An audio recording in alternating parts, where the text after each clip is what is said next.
Hello everybody, my name is David.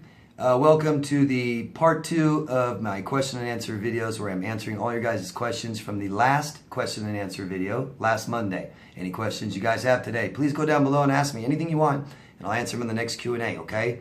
So this is part 2, let's get started right away. First question is from Katherine from Southern California. Hello Katherine. David, couple questions for you. When did you realize you were ready to date or marry? Well, you know, I tried when I got out of my last relationship, not my last one, but the abusive relationship I was in for years.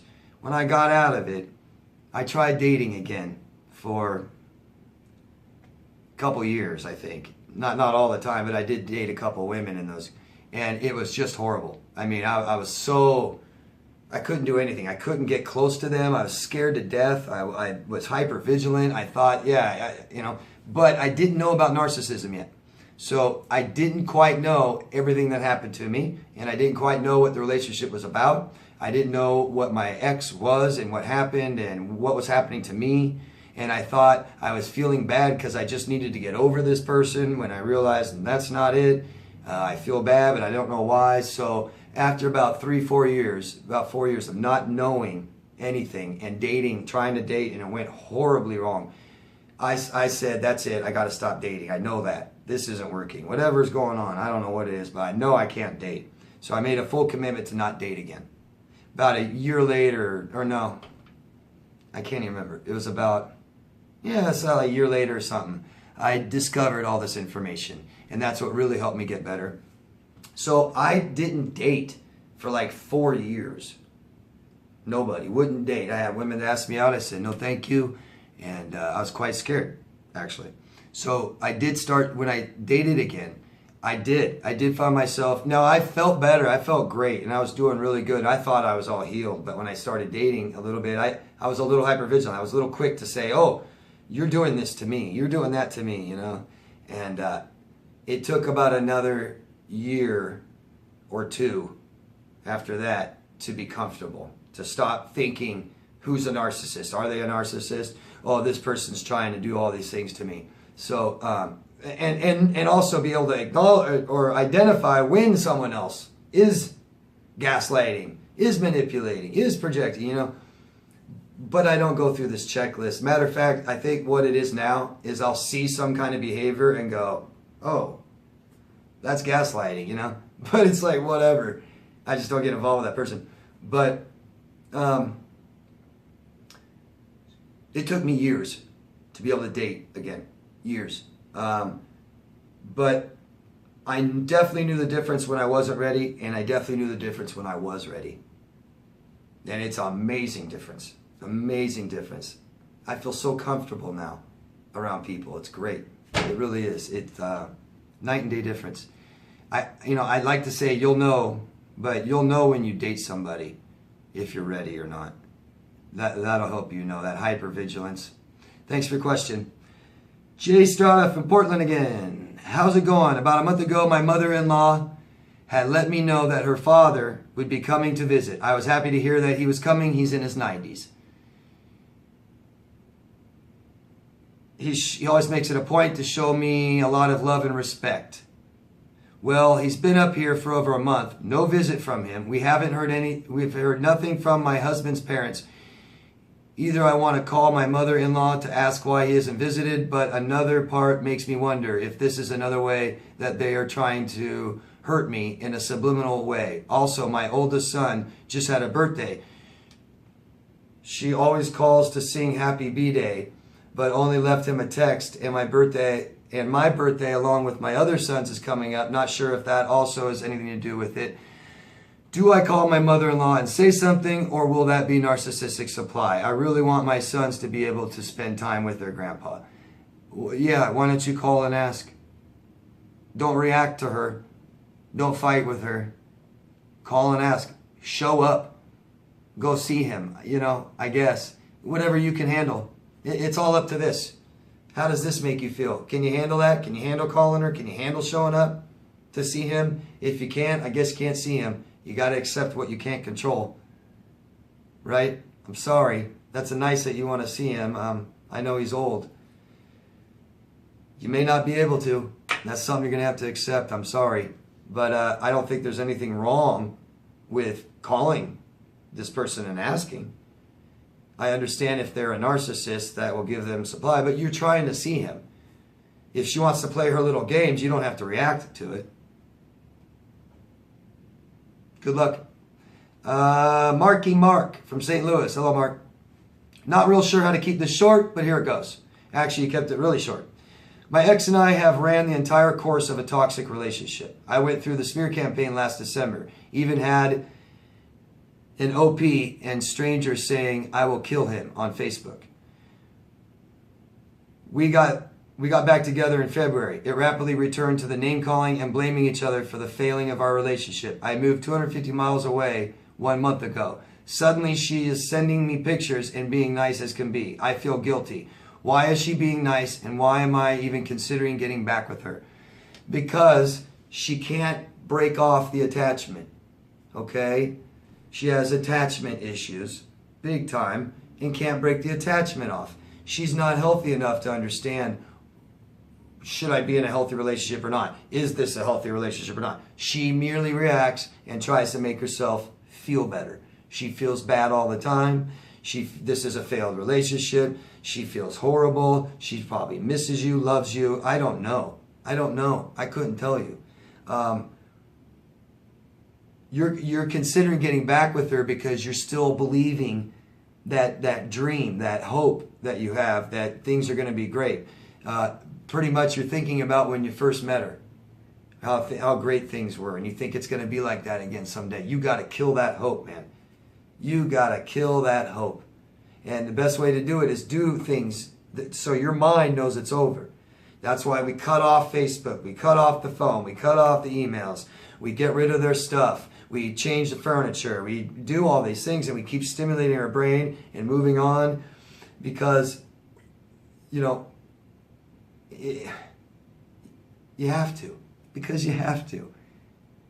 We have to cut off the hope or you'll keep hoping.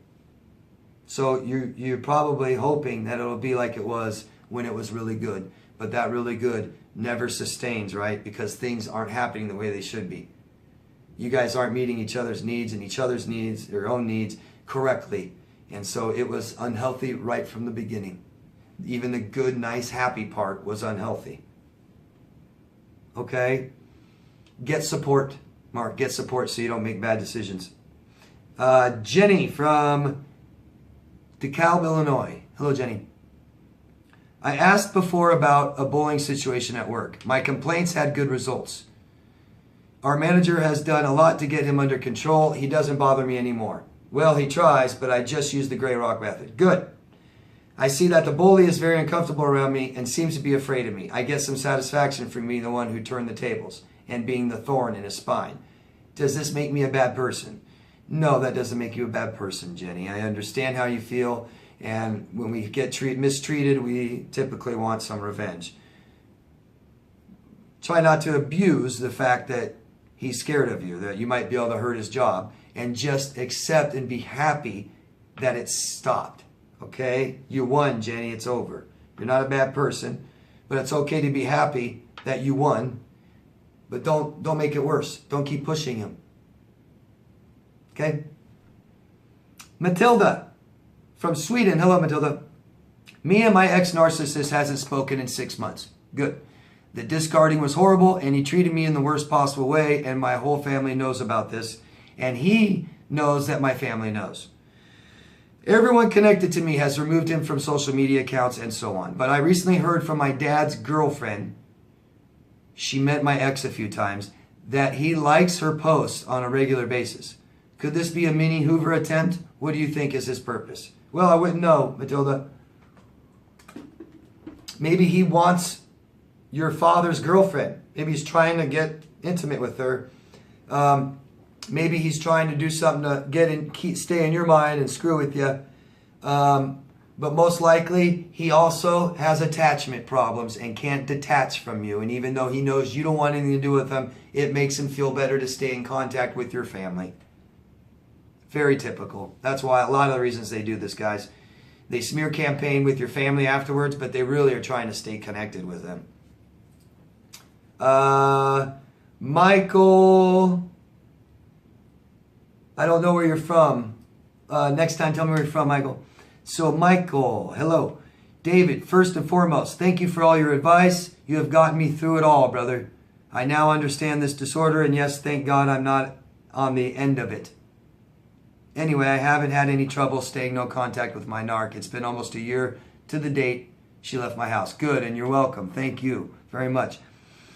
I did have one text to her regarding a piece of mail, but other than that, short, sweet, to the point. My question to you is, the only way for her to contact or hoover me is through my mother, which she's been doing here and there. Other than showing back up at my house, do you think she will ever show up at my door? She does have plenty of supply at this point, I'm sure. Please let me know. I'm sorry, Mike. I wouldn't know. I always say yes, that they'll hoover, but she's already hoovering. I don't know if she'll show up at your door. How would I possibly know? Michael, you'll know better than me. You know better than me. You know her. I don't know her. I know that if she's disordered, I get it, but they don't all do the same thing. I don't know what's going on in her life. The fact that she keeps bothering your mother, it's been 6 months. That's typically the time they do come back. So my guess is, yeah, she will show up. Especially if you're asking. If you're concerned, probably. Good luck, Michael. And I think that's it. That's all the questions. Let me make sure. Sometimes I miss some, and that just went so fast.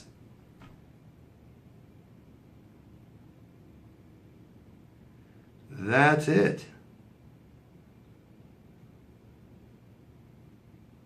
Oh, the rest of Catherine's question I see here, I didn't answer her second part. Is it hard to trust others knowing what you know now? Do you find yourself going down a checklist when you engage with others? Good question, Catherine. Like I was saying before, I did those kinds of things early on. Now, knowing what you know should give you guys more confidence. Right? But if you're finding yourself, I'm telling you guys, if you're finding yourself calling people narcissists, especially by like single things they say or do, you need more healing, man. You're more scared. You've been so traumatized. Your mind is so deathly afraid of it happening again. Your mind is saying, screw the whole world. Shut it down. Shut it off. I'm safe this way. You know? This kind of information and this kind of experience should give you more confidence. It just gives you less because it was a bad one. But you're learning, all right? We just need confidence. You guys go out on a simple... Keep dating simple. Stop trying to commit. Stop trying to think that the first, second date you're on with someone, oh God, could I marry this person? Could I live with him forever? Just have fun with it. Just date casually. Don't commit right away. And these things won't bother you so much. Okay? The better you heal, the more you heal, the more confidence you have. You won't think things like that anymore about people. I really don't think about it much at all, to be honest. Because most people you meet aren't narcissists or even know what it's about. Hope that makes sense. Hope that helps. And that is the end of all the Q&As. Thank you guys. Again, please click a couple buttons and share this. Put it in a playlist. Do something so that people can get it. There's thousands of people out there that need some of this information. So do your part. Please spread it. Okay? Thanks. Love yourself first, guys. We'll see you next Monday, all right? Bye.